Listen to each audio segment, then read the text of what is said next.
Good morning, good afternoon, good evening, depending on the time you are watching this lecture. This is the 9th lecture of the Business Ethics course, and today our subject matter will be governance, a more elaboration on the concept of governance, corruption, and integrity. And let me just make a note at the beginning. This subject matter is not covered in the text. I have formulated it depending on my experience and based on my belief that the concept of governance and integrity and corruption is a natural extension of the course of business ethics. Let me first make a comment on business ethics and what we are currently living through, the corona pandemic, the corona crisis. The corona pandemic is a major and unprecedented risk to human health, lives of all people around the world, all societies, all countries around the world. It is, or it represents, a test of the business social responsibility and ethical commitment. You know, how business firms react to this pandemic, react to this crisis, and what kind of practices, what kind of policies they would take regarding their direct stakeholders represent a test, a real test of their ethical commitment and ethical principles, the principles that they hold for their firms, for their companies. There are two options for businesses or for business firms in this regard. Two options. No, not three. The first option is to show social responsibility and to act ethically and take or share the risks between the owners of the firm and other stakeholders in the face of the crisis.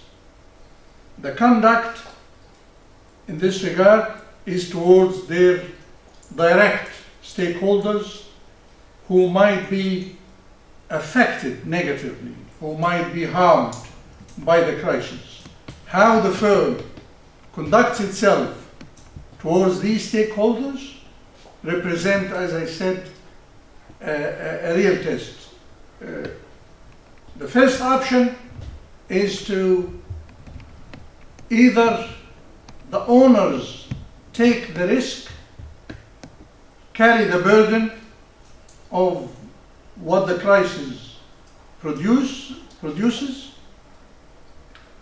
or share, or at least share in some equitable, some fair way between themselves and the stakeholders. Who are the stakeholders? Employees. For example, firms that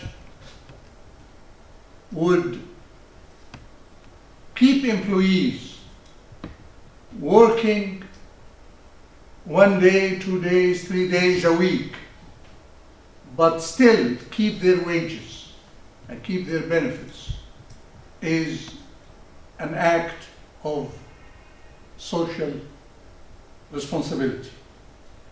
Towards also their customers, not to take advantage of the shortage of certain commodities and raise the prices. Keep the prices the same and try to maintain,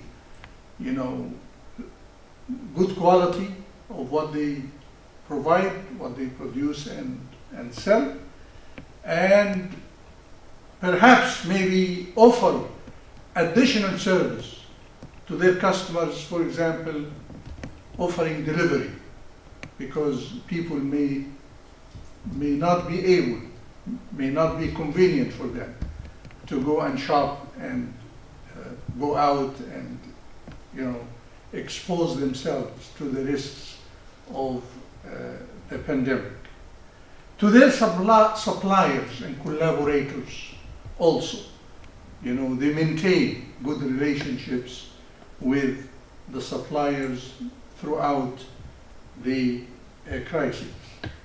To the community or the society, we have noticed that in Egypt and all over the world, there are some firms who that engage in initiatives that provide extra service to their community to help save lives, to help contribute in philanthropic ways to the needy people, the poor people in their communities.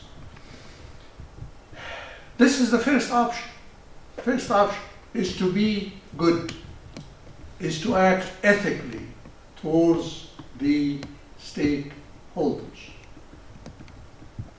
The other option, the second option, is to be opportunistic, is to take advantage of the situation to their benefit against the interests of the stakeholders and pass the risks to these stakeholders.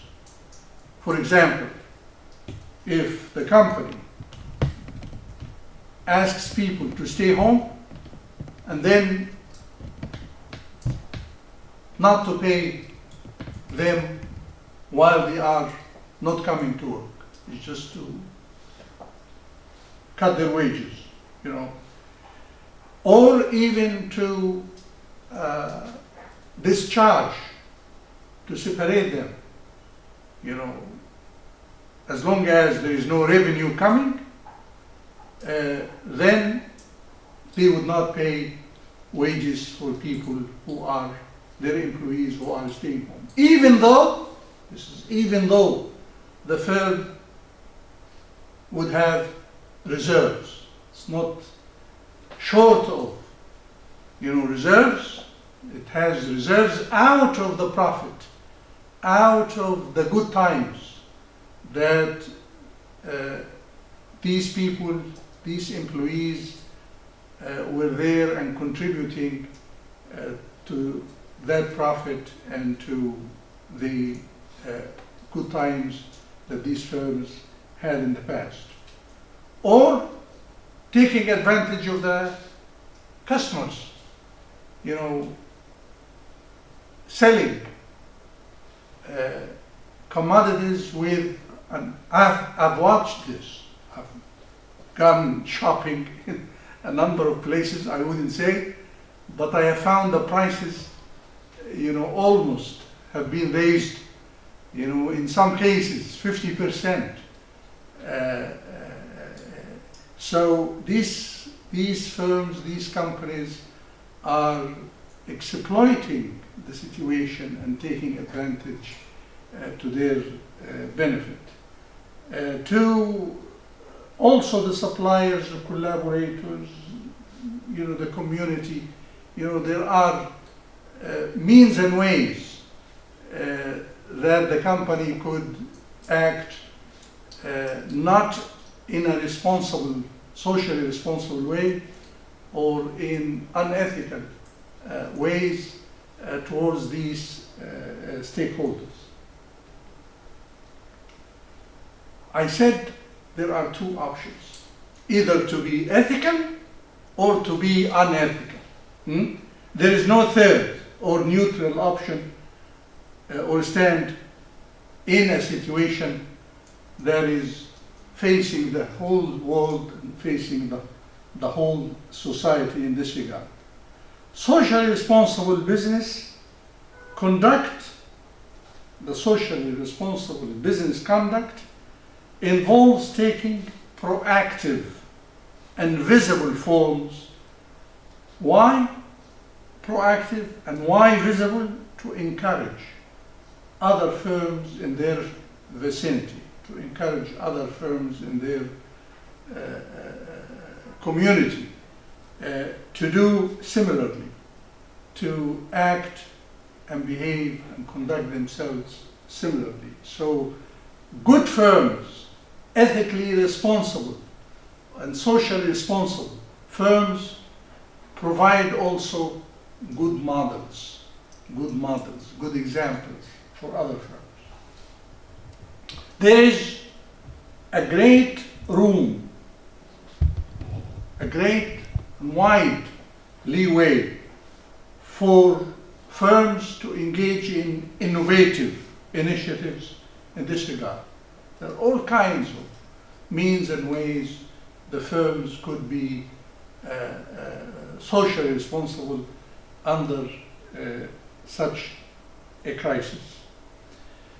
We as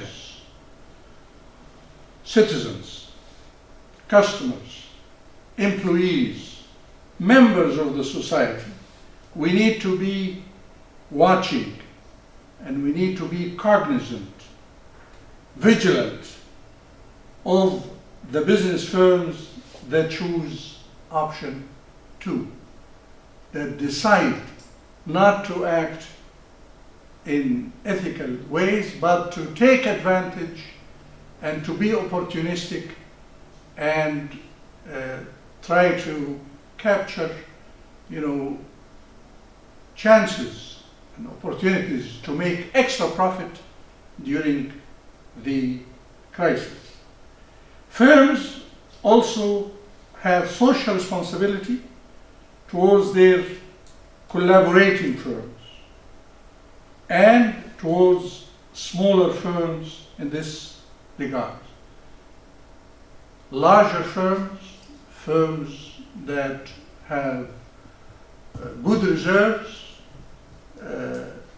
can help smaller firms in this crisis by, for example, offering credit, by supporting the smaller firms, by supporting and getting the feeding industry, the so-called feeding industry, or the feeding firms that provide them with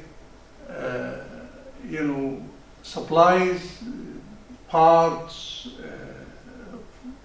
elements of procurement to give them extra help, extra support during the time of crisis. Okay, let me move, after making this comment pertinent to the corona pandemic, move to our main subject, the subject of governance, corruption, and integrity. Let me start first with the concept of governance and go through the development of that concept, the development of that term. The term governance is not new, it's old, but its contemporary use started in the late 1980s by the United Nations University in Tokyo, Japan. The economists started to use it in the 1990s. The term was popularized, became popular, and was widely used through the UN and its organizations, the World Bank, the International Monetary Fund, IMF, and the Organization for Economic Cooperation and Development, the so-called OECD, as well as academic organizations and research communities in universities, research centers all over the world. The concept was found to be useful in addressing, in tackling economic and financial crisis, and in directing institutional reform following such crisis. It became intensively useful. It was discovered to be extremely useful to tackle and to engage in reform initiatives and reform policies following financial crisis that took place in the last 30 years or so. Okay. Its use, the use of the term governance and application, was widened to include various levels and various domains. It can be applied to the state, the society, the political system. It can be applied to the economy and its various sectors. For example, one could say, well, how the retail sector is governed. What is the governance structure of a particular economic sector? For example, if that sector is characterized by monopolies or semi-monopolies, meaning what? Meaning power is concentrated within few firms, and the consumers don't have much choice. The firms control the prices, control the supply, control the specifications, the qualities, and the consumers or the buyers have little power. In a situation like this, we say, or we can conclude, that there is a bad governance, a poor governance in that particular sector that I gave example of. Governance also can be applied to development as a whole. I have done research, some maybe more than 10 years ago, on the governance framework of development in Egypt. Examined how economic development is structured, who are the key players, what are the institutional, what is the institutional framework, how power is distributed in the society with regard to development, and so on. Governance can also be applied to markets, particularly the financial markets, and specifically the stock market. The stock market. There are now all over the world, not just in Egypt, all over the world. Stock markets have certain principles and rules to assure good governance, to emphasize, for example, disclosure, to prevent conflict of interest, to assure the provision of information to the shareholders, to prevent collusion in the transactions that take place in the stock market, and so on. Governance can also be applied to companies and corporations, and this is why the term corporate governance has emerged. Corporate governance refers to governance structure and principles that can be applied at the corporate level or at the firm level. It doesn't have to be a corporation. It can also be at the firm level, although the firm, of course, can be a much simpler entity in this regard. And it can be applied to organizations in general, to, for example, to civil society organizations, government organizations, philanthropic organizations, and the institutions in this regard. Okay. The concept or the term governance has variety of meanings. There are different meanings and different definitions of that term. One meaning, which is very simple, or maybe simplistic, how a particular entity, organization, or institution, or society, or a sector, an economy, is governed. How a particular entity is governed could be a simple, a general meaning of the term governance.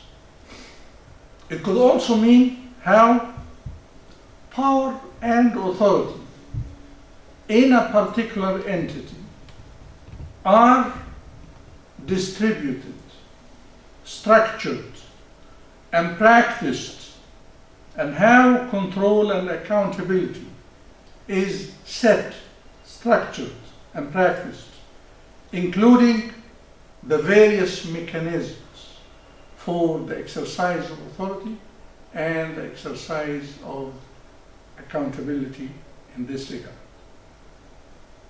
It could also mean, a third meaning, the rules and mechanisms by which the principles of the entity, the principles pertinent of the entity under consideration or under analysis, exercise control over and relate to the executive bodies, the management of that entity, including external and internal accountability and control of that entity. For example, if we take this last meaning, the rules and mechanisms by which the principals exercise control over the executive body, this could be clearly and directly applied to corporate governance, how the stockholders and how the stakeholders exercise accountability and control over the management or the executive body of the corporation or of the firm.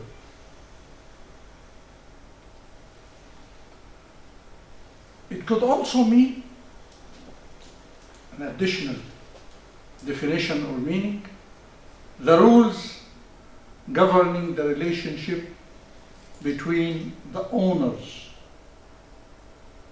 or the principals of the entity, as well as other stakeholders vis-a-vis or in relationship to the management of that entity.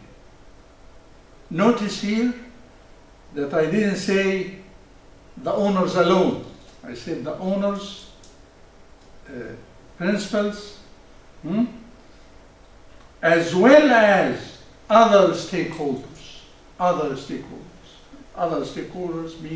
meaning, you know, the employees, the unions, the customers, consumer groups, community groups, and so on and so forth.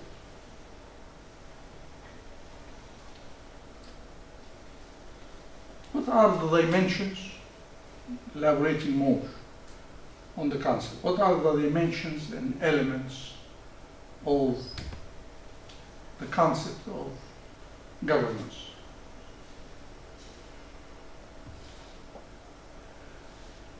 These, what I'm going to describe or elaborate on, represent various components, various perspectives, various elements of that term. It refers to the roles and powers of the key stakeholders or parties and principles in relation to the management of the entity. Okay, this is one. I mentioned it before. It also means balancing the main structures, authority, accountability, and composition of the various bodies of the entity. For example, the structure, composition, roles, authority of the board versus the structure, composition, roles of the General Assembly of the shareholders, for example. You know, how the various structures and authority and accountability are set to relate the stakeholders to the management of the firm.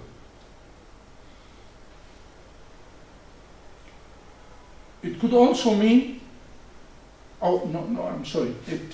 another dimension or element contains the systems, mechanisms, and reports of the external and internal controls that are exercised in the firm over its executive or managerial bodies.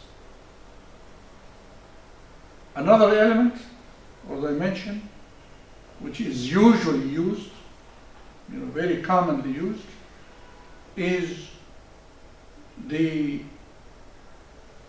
principle or the element of transparency and disclosure. Transparency of praxis, of information, to make information about the practices that take place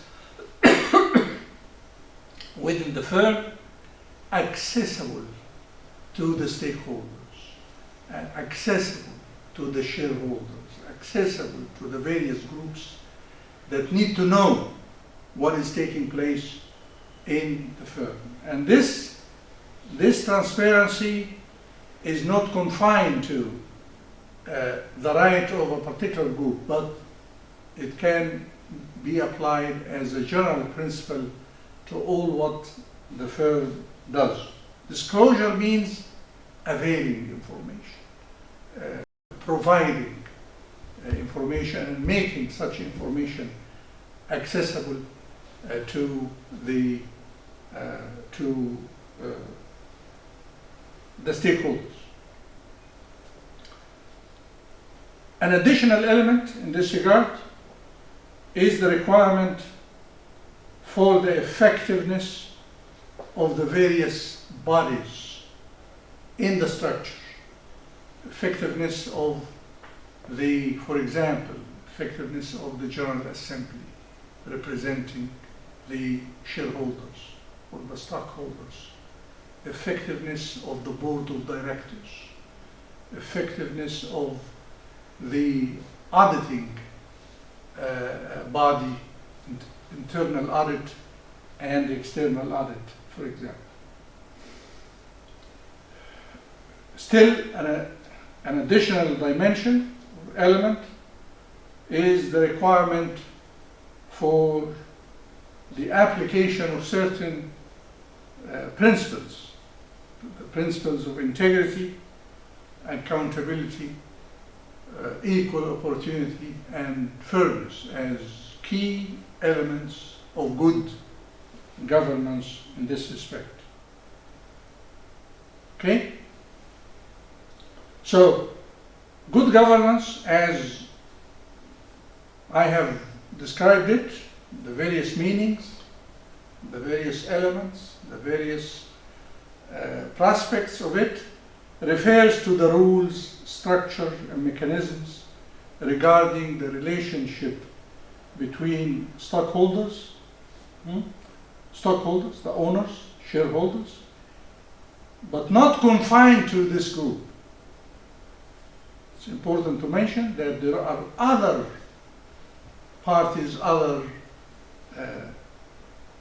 stakeholders, as well as other stakeholders such as, for example, employees, customers, suppliers, lenders, banks, the society, so on and so forth. This, on the one hand, on the other hand, the management of the corporation, the management of the firm, the management of the organization, including the standards and mechanisms of control and accountability, external and internal. This is, I thought, would be an encompassing, a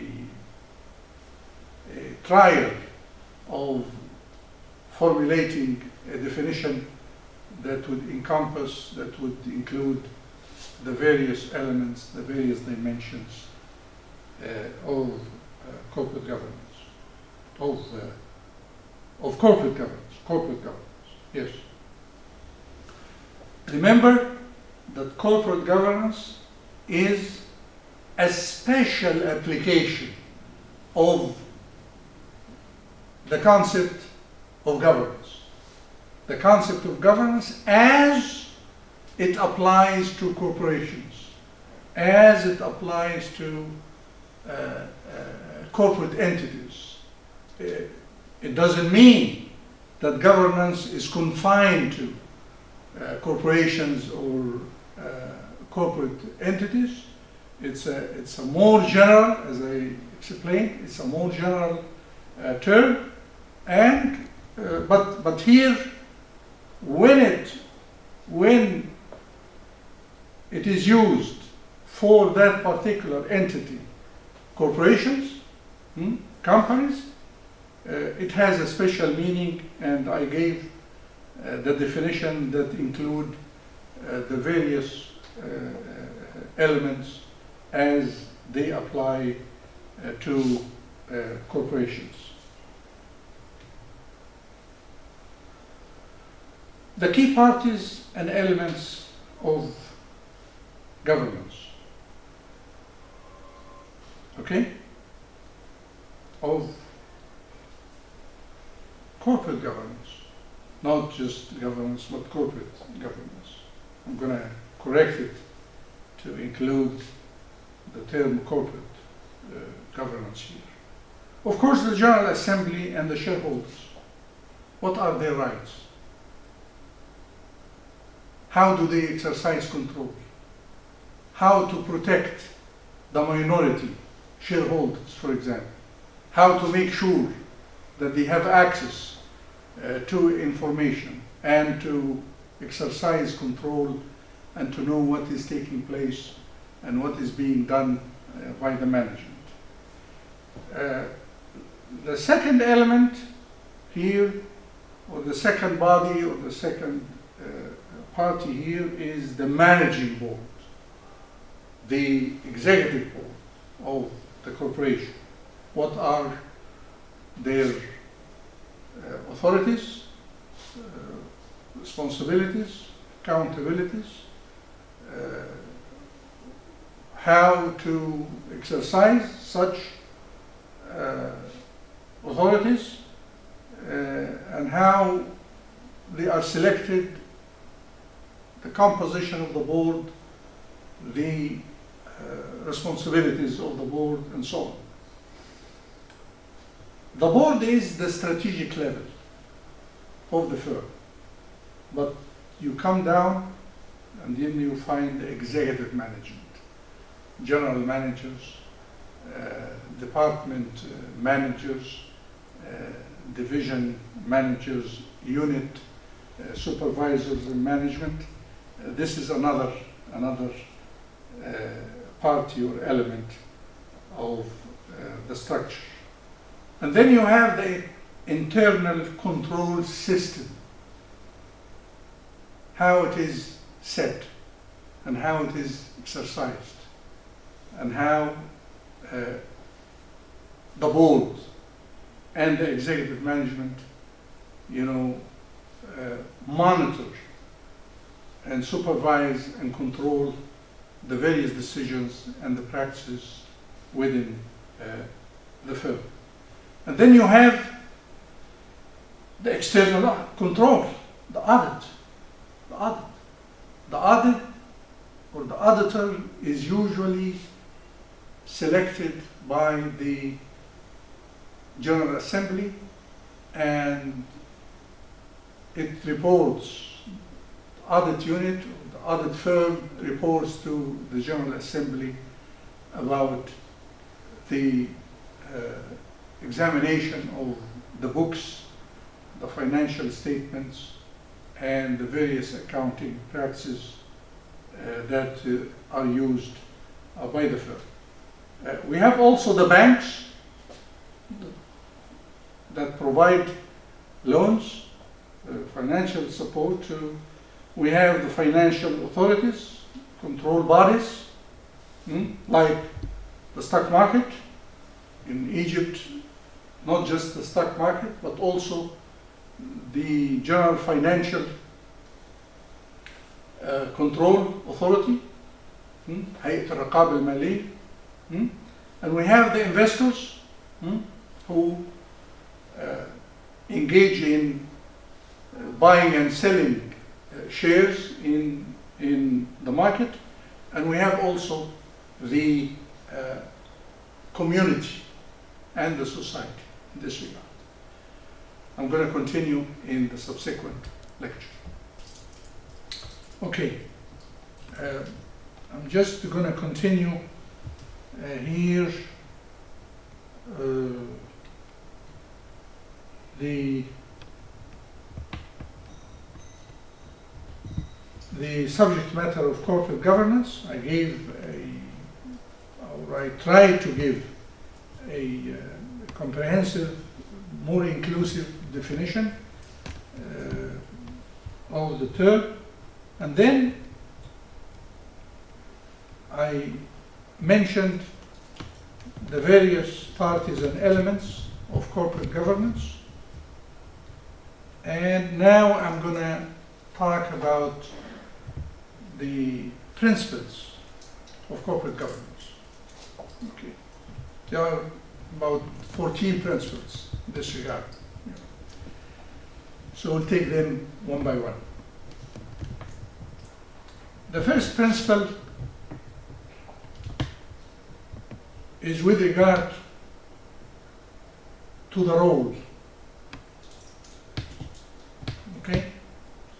The role including, of course, authority, powers, and the composition and mechanisms of the General Assembly, the organization through which the stockholders or the shareholders meet and exercise control and make decisions that fall within their prerogatives or within their powers or responsibilities.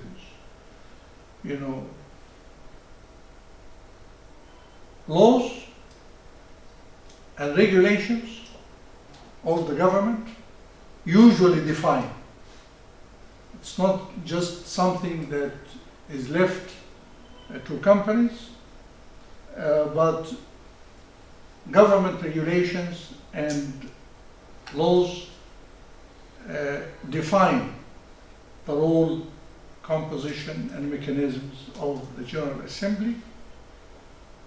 But companies, in addition to that, may take, you know, this and elaborate on it, copy what is in the regulation, but perhaps expand and elaborate on what is in the regulations in this regard. Okay?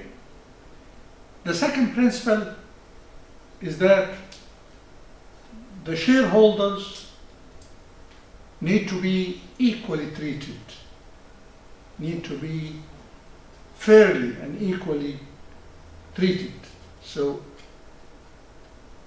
equal and equitable treatment of shareholders and the provision included in the governance framework to protect the minority shareholders so that the majority would not overwhelm, would not make decision to their benefit at the expense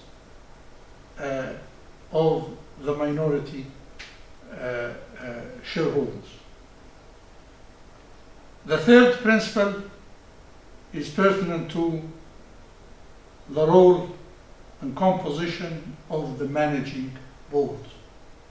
This is the executive board, the highest level of management in the organization, including the prerogatives of the authority of the chair, the CEO, the executive board, and independent and external members of the board. What is their role? In our law and regulations, for example, there are provisions that specify that the composition of the board need to have members who are not among the shareholders, independent, based on their expertise, experience in the particular field. Number 4, responsibilities of the managing board. Of course, with regard to the assets of the firm, with regard to the interests of the firm, with regard to making sure that the executive body of the management is exercising proper, effective and efficient practice in this regard. So responsibilities of the managing board is clarified here. Okay, it is important also that the managing board, this is number 5, should have independence in their decisions, not to bias, for example, the decisions in favor of certain groups of shareholders. They need to be focusing primarily on the interest of the corporation as a whole. And they need to be independent independent in this regard. Their decisions should not be influenced by any other set of groups or factors. Okay, number 6, compensation of the executives.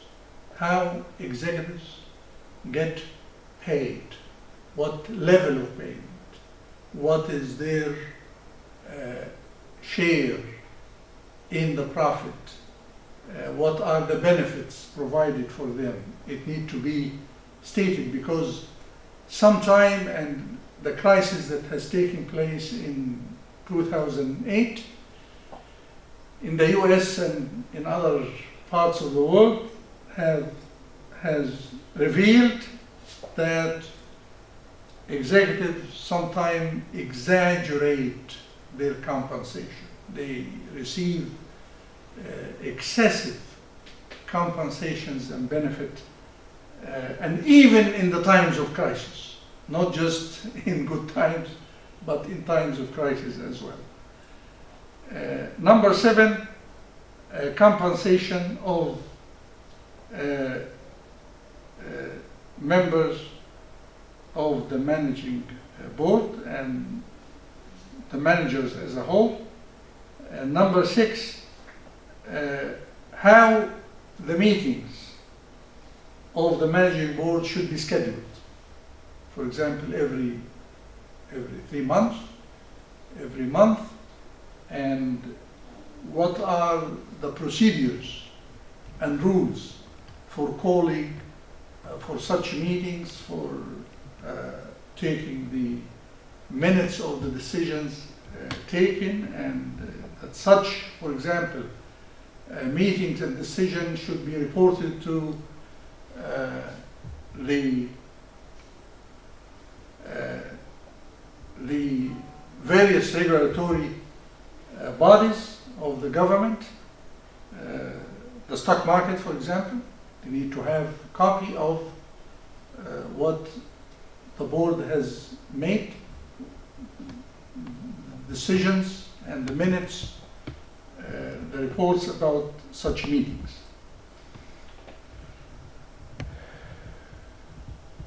Number 9, reports of the managing board to provided to the General Assembly. In the meetings of, usually the General Assembly has one meeting, one regular meeting per year.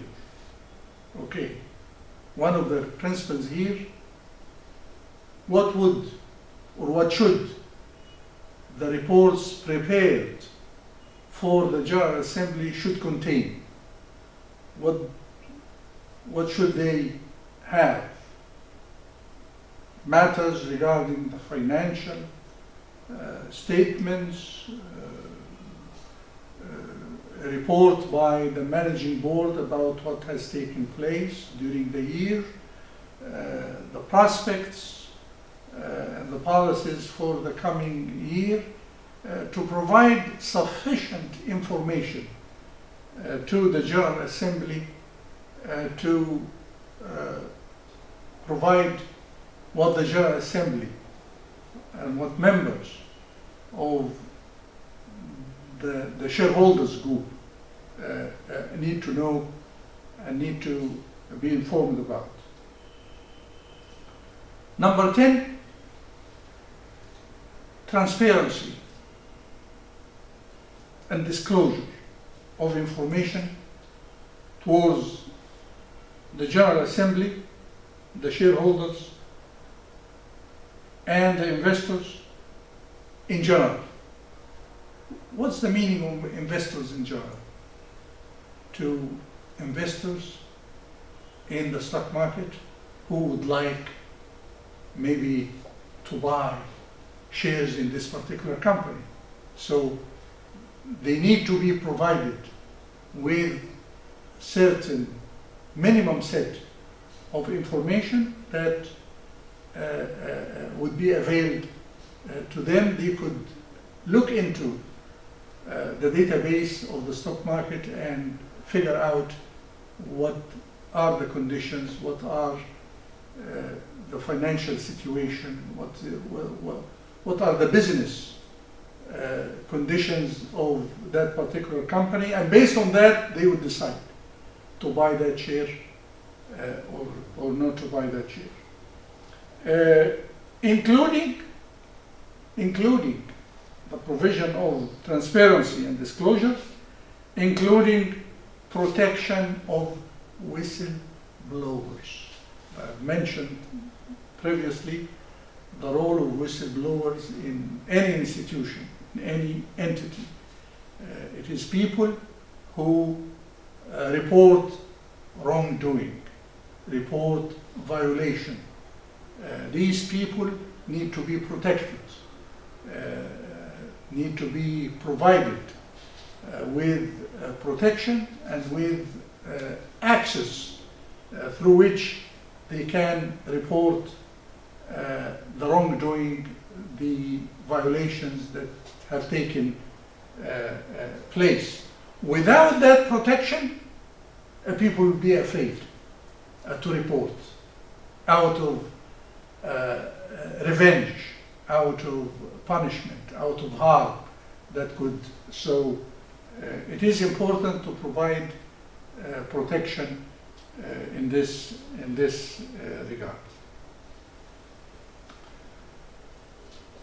Number 11, protection of shareholders' rights, prerogatives, with regard to the information they need to have, with regard to the right to participate in the General Assembly, and in voting on the important decisions or any decision taken by the General Assembly. Meaning what? Meaning the running, the management of the General Assembly meeting need to be totally transparent and democratic. Totally transparent and democratic. Number 12,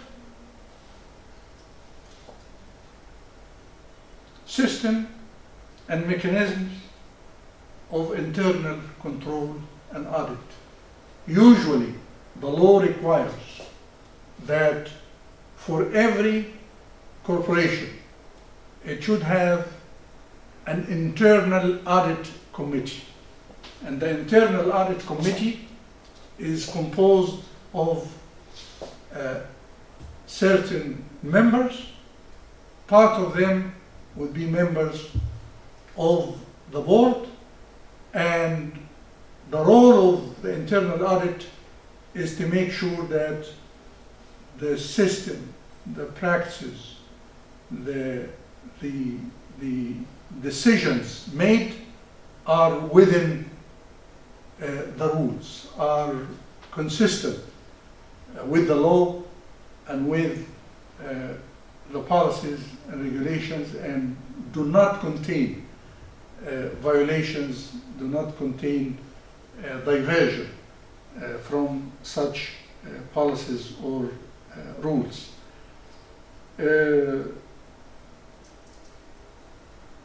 Number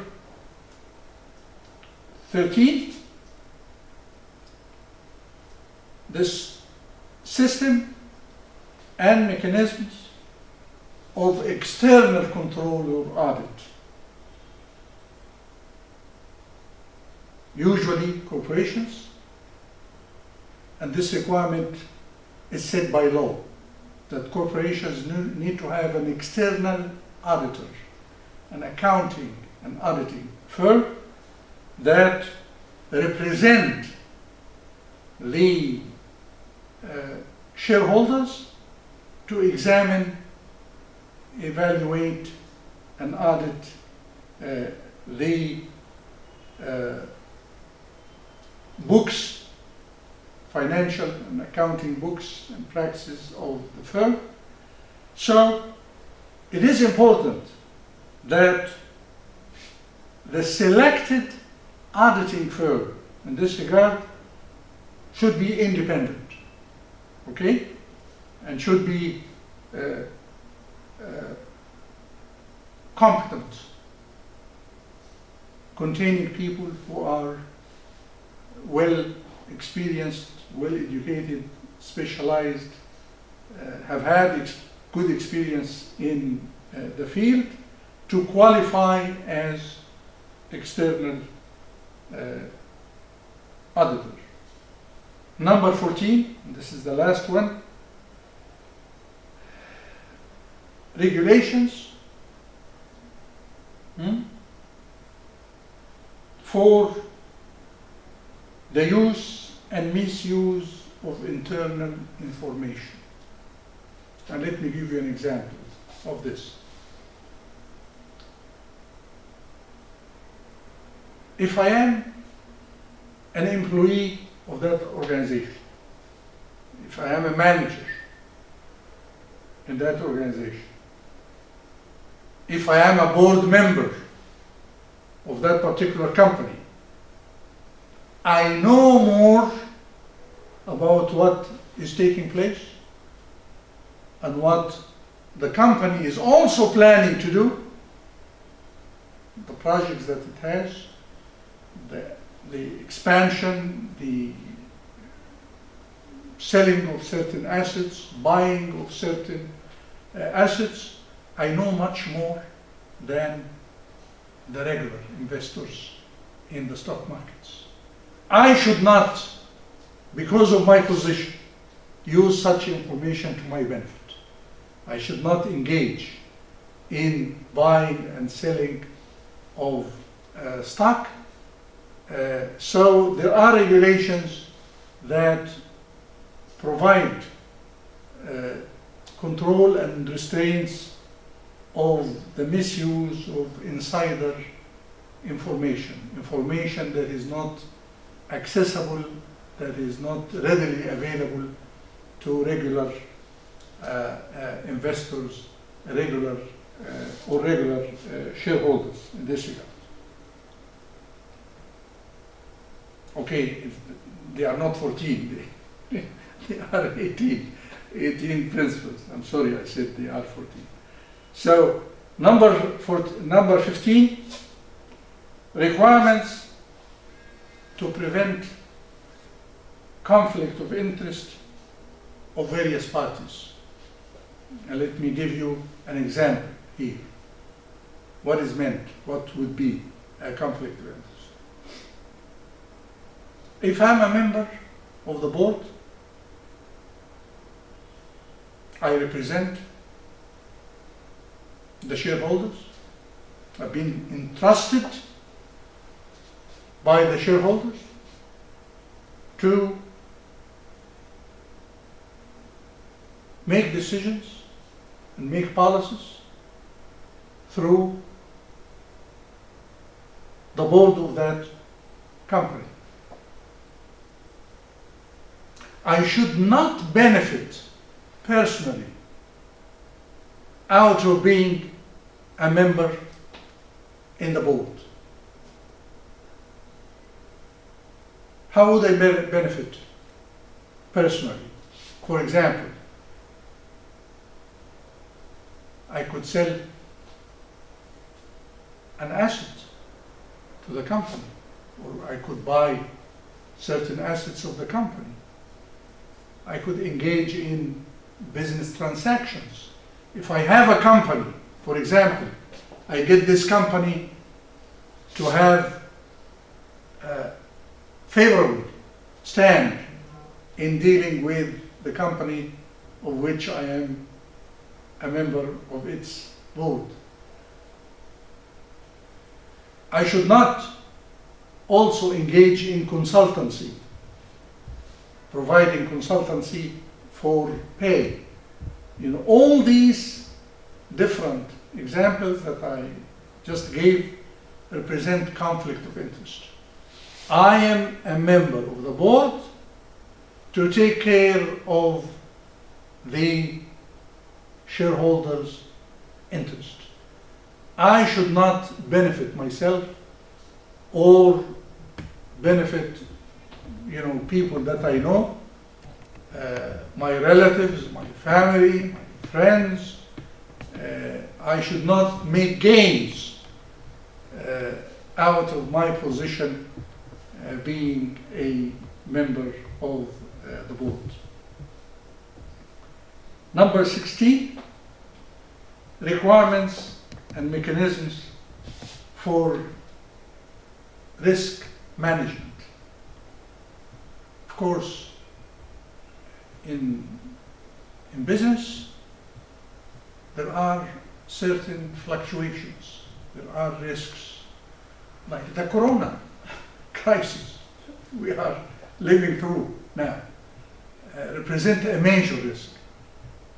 Okay, companies that have good governance framework, they have means and mechanisms for crisis management, for managing situations that involve fluctuations or major problems or risks. They have crisis management system, for example. Risk management is not confined to business risk, but it could be related to all the activities and all the assets that the firm possesses. There need to be a good system to mitigate and to control the risks in this regard. Number 14, participation of other stakeholders other than the shareholders, other than the stockholders. For example, employees. Are there mechanisms to listen to their requests, their demands, their complaints? Consumers. Are there mechanisms to get their feedback about what we provide in the market and in our dealing with them? Are there mechanisms to assess how the community feels or think about the company, and so on? Meaning there need to be mechanisms, there need to be channels through which other stakeholders, other than the shareholders, would have a say, would have a chance to express their demands, their views, and there should be mechanisms to take these views in consideration by the management of the corporation. Number 18, and I hope this will be the last one. I promised that 14 was the last, but this is hopefully the last item. Requirements and regulations pertinent to running and managing the company in efficient ways, to apply the principles of effectiveness. Principles of effectiveness require that the company should have, for example, plans, programs, okay? Should have long-range strategic plans, and you should have operational plans, should have KPIs, should have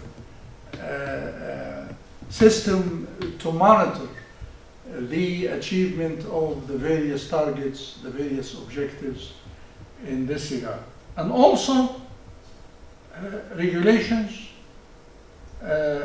pertinent to transparency and integrity. Companies that have good corporate governance system, they have, for example, code of conduct, policies that relate to ethics and integrity and the principles and the social responsibility that we have talked about previously of the business. Having these regulations pertinent to efficiency, effectiveness, transparency, and integrity, and ethical commitment to ethical principles is a key element, a key principle of a good corporate governance. Okay, let's move now to an extension of the term governance. I've talked about corporate governance. What I'm going to talk about now is about public governance. Public governance. It refers to not to a particular institution or organization, but governance of the state, dawla. Governance of the state, including its various organs, the legislative organ, the judicial organ, the executive organ, that's the government, in relation to the society, in relation to its citizens. Okay?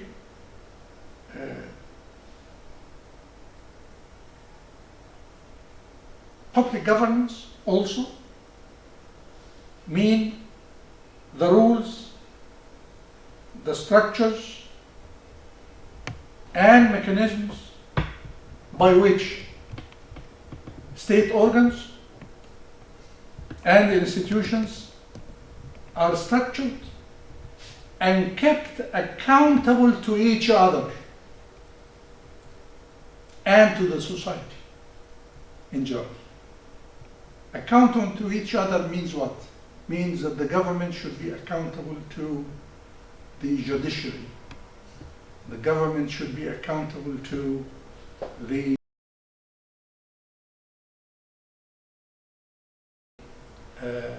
legislative branch. And all of these should be accountable to the citizens, the society. In democratic systems and through elections and through mechanisms of elections, such accountability is well exercised in this regard. Okay. There are various applied studies on public governance.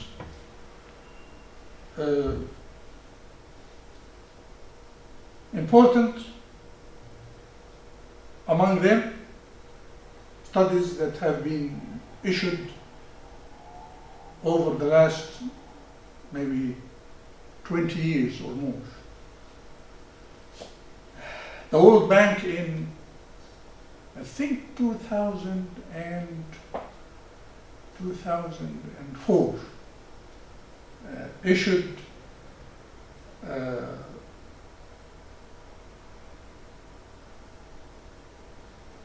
a document, a study about governance and development in the Arab region. Since the late 1990s of the last century, the World Bank has taken initiative to publish among its database something called governance indicators of the World Bank. Governance indicators. Governance indicators are a set of indicators that reflect the various dimensions of public governance in countries in the world. So there is comparison between, for example, voice accountability, government effectiveness, and variety of indicators, and all the countries in the world are given scores over these. There are 6 indicators, and within each major factor or indicator, there are sub-indicators within these. So this is the governance indicators of the World Bank. The United Nations also has a governance framework set and published by the United Nations Development Program, the UNDP organ of the United Nations.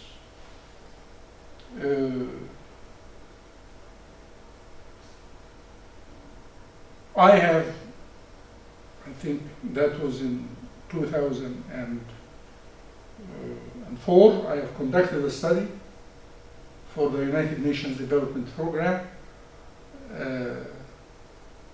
and applied it to the Arab region, and the title of the study was a framework of development governance.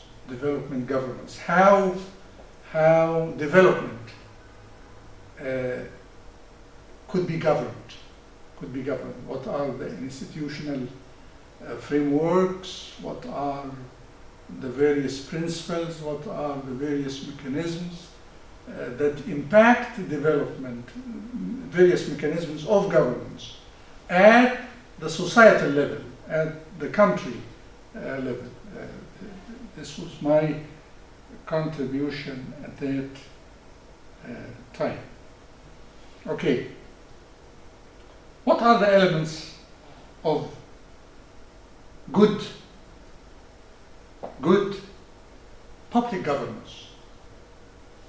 Elements or principles of good public governance. Number 1, integrity. Integrity, honesty, helping the society, putting societal interest at the forefront, giving societal interest the highest priority, making sure that countries' resources are well utilized to serve the interest of the people, the society. Okay, this is integrity. Transparency, meaning what? Availability of information, availability of data, accessibility of information. Okay? Not to consider certain information to be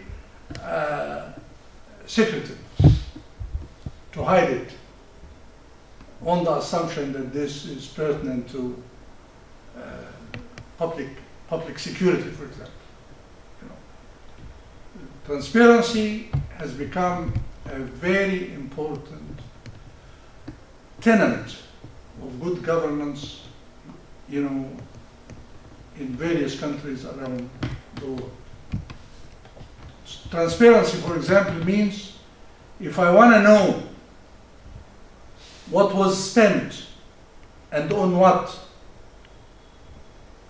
in a particular ministry, in a particular program, in a particular unit, me as a citizen, I can get such information. Countries that have very strong, very high transparency framework are, for example, Scandinavian countries. You know, any citizen, any person there who wants to know something about the government, about the state, about information is available, accessible, easy to use. Accountability, responsibility, meaning every body, every entity, every institution has a system by which it is accountable to the important stakeholders. For example, a university, the one that we are in now, accountability, if it is applied to our institution, would be what use the university make out of the resources that is provided for them. You know, to what extent it is providing good educational services, to what extent it is contributing to the scientific knowledge, to what extent it is contributing to the community, to the society. How does it stand with regard to other universities in the world, the ranking, the comparative standing of the university? These are just examples of, you know, how to keep a particular institution, a particular entity accountable.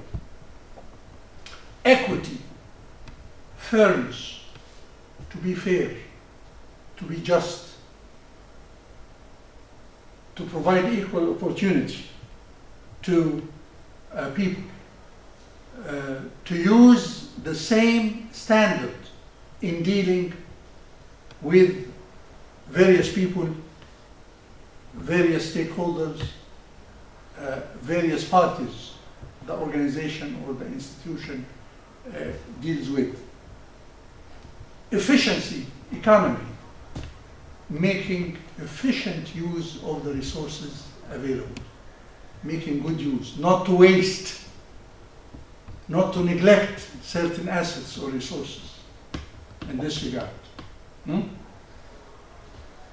Objectivity, neutrality, applying, you know, professional standards, being objective, not to be biased, not to engage in favoritism, not to favor certain people against another group, but use the same rule, the same standard across the board. Inclusiveness. Inclusiveness means to engage and to care for all the groups that exist and for which the organization is set to serve, to give proper means and ways to serve all of them, not to serve a segment or a group or a percentage of them, but to make sure that all of them benefit and all of them participate and all of them have equal rights. Participation, being democratic, applying democratic decision making, allowing people to voice their opinion. Rule of law, abiding by the laws and regulations and applying the law consistently. That is the meaning of the rule of law, that I refer to laws and regulations. I have systems that govern my acts. I am consistent in applying the rules and the laws and the regulations in this regard. Equal opportunity, providing equal chance, equal opportunity for everybody, for the various groups of stakeholders, for the employees, for the citizens, the groups that I'm supposed to serve, not to favor, not to be biased to a certain group rather than another. Okay, let me just end by this transparency. What is the impact of good public governance? If we say that public governance is pertinent to the state and how it is organized and how it relates to the society. If the previous, elements or principles of good governance, integrity, transparency, accountability, equity, so on and so forth, are applied, what would be the result of the application? Good governance is not something, is not a fancy word. It has applications and it has ramifications and implications on very important aspects of the life of the society. First of all, it has impact on development. If good governance exists in a country and its policies, decision makings, organs, state organs, institutions, care for the people and work for the interests of the people, of course, growth and development and well-being of the society will be realized. Effectiveness, meaning realization of the goals, the objectives, set, the ambitions set for the society or the country. Sustainability, meaning preservation of resources, preservation of the assets of the society, preservation of the culture, preservation of the positive, good aspects that the society possesses. Justice and equity, of course. Good governance means equal opportunity, means fairness, means equity. Growth and prosperity. The growth in the GDP and also equity in the distribution of the GDP. And prosperity for everybody, for all people, not just for a small segment of the society. Of course, societies characterized by good governance, they have more stability.